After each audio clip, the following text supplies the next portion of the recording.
오늘 이 아침에도 하나님의 은혜를 사모하여 기도의 자리에 나오신 모든 성도님들을 환영하고 축복합니다. 이 시간 우리에게 주신 하나님의 말씀은 히브리서 9장 11절에서 22절까지 말씀입니다. 그리스도께서는 장래 좋은 일의 대제사장으로 오사 손으로 짓지 아니한 것, 곧 이 창조에 속하지 아니한 더 크고 온전한 장막으로 말미암아 염소와 송아지의 피로 하지 아니하고 오직 자기의 피로 영원한 속죄를 이루사 단번에 성소에 들어가셨느니라. 염소와 황소의 피와 및 암송아지의 죄를 부정한 자에게 뿌려 그 육체를 정결하게 하여 거룩하게 하거든 하물며 영원하신 성령으로 말미암아 흠없는 자기를 하나님께 드린 그리스도의 피가 어찌 너희 양심을 죽은 행실에서 깨끗하게 하고 살아계신 하나님을 섬기게 하지 못하겠느냐.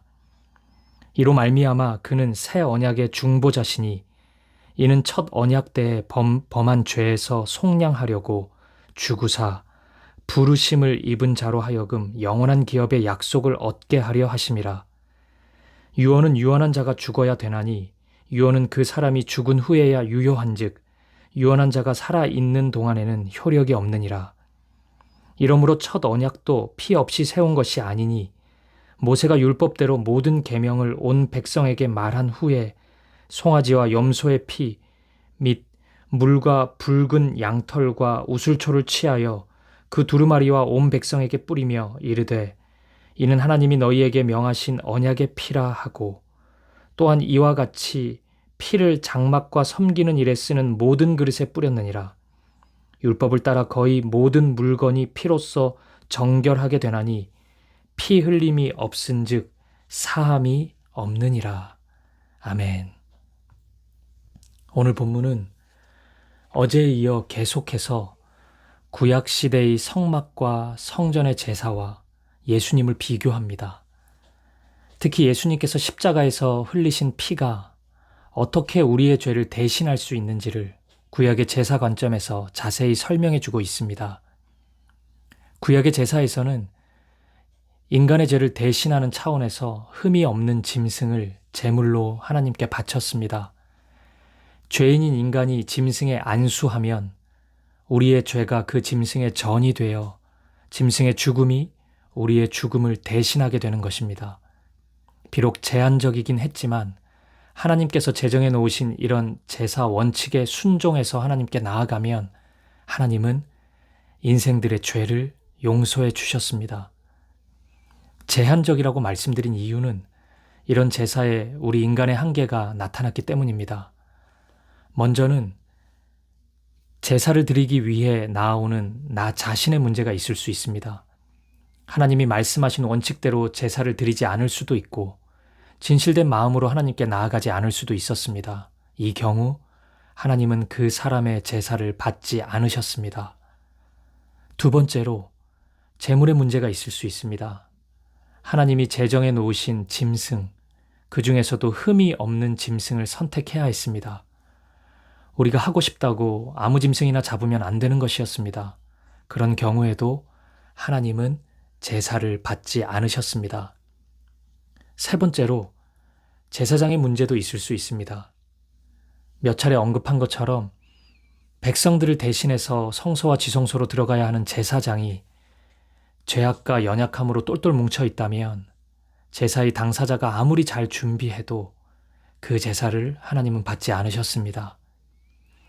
인간의 제사는 이런 분명한 한계를 가지고 있었습니다. 하지만 그럼에도 불구하고 하나님 앞에서 죄를 용서받을 수 있었고 하나님 앞에 나아갈 수 있었습니다. 그렇기에 성막과 성전은 불완전한 구약시대에 허락된 하나님의 은혜였던 것입니다. 그런데 하나님의 아들 예수 그리스도께서 이 땅에 오셨습니다. 그리고 예수님은 친히 희생 제물이 되셔서 십자가에 달려 죽으셨습니다. 이사야 53장은 이를 두고 도살장에 끌려가는 하나님의 어린 양과 같았다고 말씀합니다. 실로 그랬습니다. 예수님의 십자가에는 우리 인생들의 모든 죄, 저와 여러분의 모든 죄가 고스란히 전이되어 있었습니다. 그 죄의 무게를 친히 담당하시며 예수님은 하나님의 어린 양이 되어 희생 제물로 죽임 당하신 것입니다. 예수님이 흘리신 피가 우리의 죄를 대신한 피였던 것입니다. 본문의 14절을 보시겠습니다. 하물며 영원하신 성령으로 말미암아 흠없는 자기를 하나님께 드린 그리스도의 피가 어찌 너희 양심을 죽은 행실에서 깨끗하게 하고 살아계신 하나님을 섬기게 하지 못하겠느냐. 이 말씀의 핵심은 너무나 분명합니다. 구약의 짐승들의 피도 받으셨던 하나님께서 하물며 그리스도의 피를 받지 않으시겠습니까? 그리스도의 피는 우리를 새롭게 하는 참된 능력인 것입니다.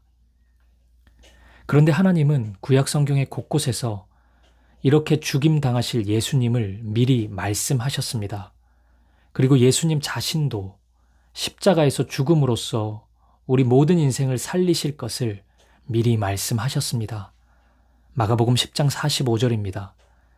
인자가 온 것은 섬김을 받으려 함이 아니라 도리어 섬기려 하고 자기 목숨을 많은 사람의 대속물로 주려 함이니라.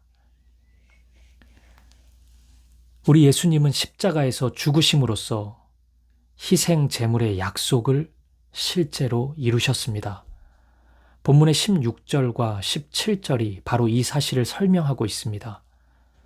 유언이라는 것은 사람이 살아있을 때는 효력을 발휘하지 않고 죽을 때에 비로소 효력을 발휘합니다.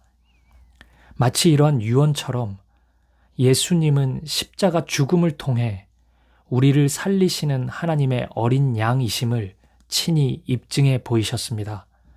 예수님의 피는 우리를 살리기 위한 희생의 죽음, 생명의 죽음이었던 것입니다.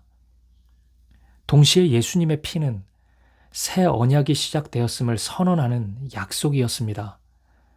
지난 화요일 우리는 히브리서 8장의 말씀을 통해 옛 언약과 새 언약에 대해 생각해 보았습니다. 옛 언약의 내용은 이스라엘이 하나님의 말씀을 믿고 따를 때 하나님이 이스라엘을 영원히 지키시고 보호하시겠다는 쌍방의 약속이었습니다. 출애굽기 19장 이하의 내용은 이러한 언약의 내용과 일종의 언약식의 장면을 보여줍니다. 그리고 이러한 언약의 신실하심을 위해 언약식의 마지막을 동물의 피를 뿌림으로써 마무리하였습니다. 피는 생명을 상징하였기에 동물의 피를 통해 약속을 신실하게 지키는 것을 약속했던 것입니다. 출애굽기 24장 8절을 보겠습니다. 모세가 그 피를 가지고 백성에게 뿌리며 이르되 이는 여호와께서 이 모든 말씀에 대하여 너희와 세우신 언약의 피니라. 이러한 피의 언약을 통해 하나님은 당신이 약속을 얼마나 철저히 지키는지 신실하심을 보증한 것입니다. 그리고 실제로 하나님은 한결같은 사랑, 신실하신 사랑으로 당신의 약속을 지키셨습니다. 그런데 왜 옛 언약이 파기된 것입니까? 하나님은 신실하셨지만 이스라엘은 신실하지 못했기 때문입니다. 이스라엘이 하나님의 말씀을 따르지 않았기 때문입니다. 옛 언약은 파기되었습니다. 하지만 하나님은 당신의 백성들을 결코 포기하지 않으셨습니다. 우리 하나님은 예수님을 통해 새 언약을 맺으십니다. 그리고 예수님을 통해 다시 주어진 약속, 그 언약식의 마지막을 다시금 피의 언약으로 장식하십니다. 구약의 이스라엘 앞에서 그렇게 하셨던 것처럼 하나님은 피의 언약을 보여주신 것입니다. 하지만 큰 차이점이 있습니다. 구약의 피의 언약은 짐승의 피로 했지만 새 언약의 약속은 예수님의 피로 이루어졌습니다. 마가복음 14장 24절입니다. 이르시되 이것은 많은 사람을 위하여 흘리는 나의 피, 곧 언약의 피니라. 예수님이 흘리신 피에는 하나님의 신실하심을 보여주는 약속이 담겨 있습니다. 어떤 신실하심입니까? 세상 끝날까지 함께 하시겠다는 사랑입니다. 언제나 어디서나 우리의 보호자가 되시겠다는 사랑의 약속입니다. 예수님의 보혈이 새 언약의 피다 이 말씀에는 바로 이런 놀라운 약속이 담겨 있는 것입니다. 사랑하는 여러분, 오늘 예수님의 피는 우리의 모든 죄를 용서하시는 은혜의 선물입니다. 그 어떤 죄라도, 그 어떤 어두움이라도 예수님의 십자가 앞에서 우리는 용서받을 수 있습니다. 본문 14절의 말씀처럼 예수님의 피는 우리를 죽음에서 깨끗하게 하시고 하나님을 섬기게 만들어주는 능력입니다. 그리고 동시에 우리와 늘 함께 하시겠다는 하나님의 약속입니다. 세상은 우리를 포기하고 떠날 수 있지만 하나님은 그렇지 않으십니다. 우리의 연약함도, 환경의 어려움도, 그 어떤 것도 우리를 하나님으로부터 끊을 수 없습니다. 하나님이 신실하신 사랑으로 우리와 함께 하십니다. 오늘 여러 가지 죄의 문제로 죄책감에 시달리며 하나님 앞에 나오지 못하는 분들이 있으십니까? 십자가를 바라보십시오. 예수님의 죽음은 바로 여러분을 위한 죽음이었습니다. 저와 여러분을 용서하시고 살리시기 위한 희생과 사랑의 죽음이었습니다. 오늘 그 십자가 앞에서 우리를 새롭게 하시는 하나님의 은혜를 누리시기를 축복합니다. 동시에 하나님의 사랑이 의심되어서 마음이 심히 흔들리는 분들이 있으십니까? 나의 연약함 때문에, 세상의 온갖 공격 때문에, 환경의 어려움 때문에 하나님으로부터 끊어질까봐 걱정하고 있는 분들이 있으십니까? 십자가를 바라보십시오. 주님이 흘리신 보혈의 피를 보십시오. 그리고 안심하십시오. 그 피는 하나님이 여러분과 함께 하시겠다는 약속의 피입니다. 하나님의 사랑이 언제나 여러분과 함께 하십니다. 로마서 8장 38절 39절을 통해 그 놀라운 사랑을 확신하는 이 아침이 되기를 축복합니다.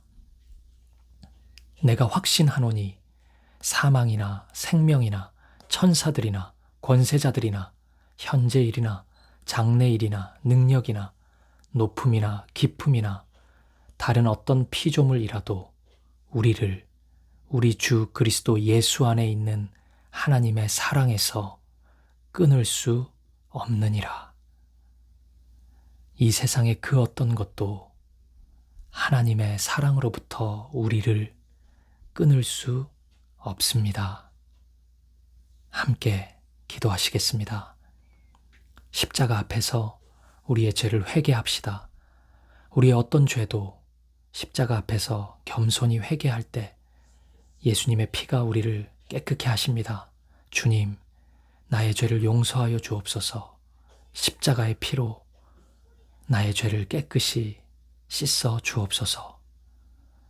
두 번째 기도 제목입니다. 십자가를 보며 하나님의 사랑을 확신케 해달라고 간구합시다. 십자가에서 흘리신 예수님의 피는 새 언약의 약속, 우리와 함께 하시겠다는 약속입니다. 이 아침 십자가 앞으로 나아갑시다. 언제나 주님과 함께하는 삶을 살게 하옵소서. 하나님의 사랑을 확신하고 경험하는 우리의 삶이 되게 하옵소서. 기도하시겠습니다. 그리고 마지막으로 우리 개인의 기도 제목을 놓고 우리의 가정과 자녀들, 교회를 위해, 우리 민족과 열방을 위해 한 마음과 한 뜻으로 기도하며 나아가겠습니다. 함께 기도하시겠습니다.